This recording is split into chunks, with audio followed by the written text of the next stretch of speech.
গর্ভবতী মায়েদের জন্য সরকারের সবচেয়ে বড় সুখবর, মাতৃকালীন ভাতার আবেদন কিন্তু শুরু হয়ে গেছে।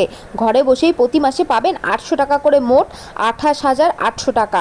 কারা আবেদন করতে পারবেন? আপনার বয়স যদি 20 থেকে 35 বছর হয় এবং গর্ভকালীন সময় 16 থেকে 26 সপ্তাহের মধ্যে হয়, তবেই আপনি কিন্তু যোগ্য।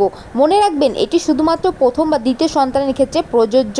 তবে ভূমিহীন বা দিনমজুর মায়েরা এখানেও অগ্রাধিকার পাবেন।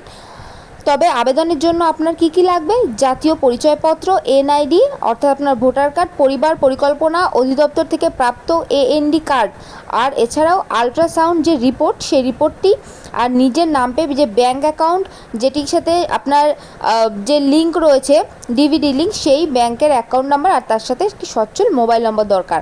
প্রতি মাসে 1 থেকে 20 তারিখের মধ্যে অনলাইনে আবেদন করতে হবে। এছাড়া বিস্তারিত জানতে উপজেলা নির্বাহী অফিসারের কার্যালয় বা তথ্য আপনাদের যে অঞ্চল অফিস আছে বা যেখানে আছে সেখানে যোগাযোগ করতে পারেন।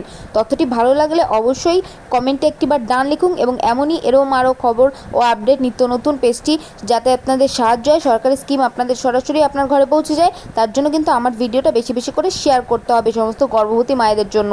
তো ভিডিওটি ভালো লেগে থাকলে একটি লাইক, কমেন্ট, শেয়ার ও সাবস্ক্রাইব কিন্তু অবশ্যই করবেন।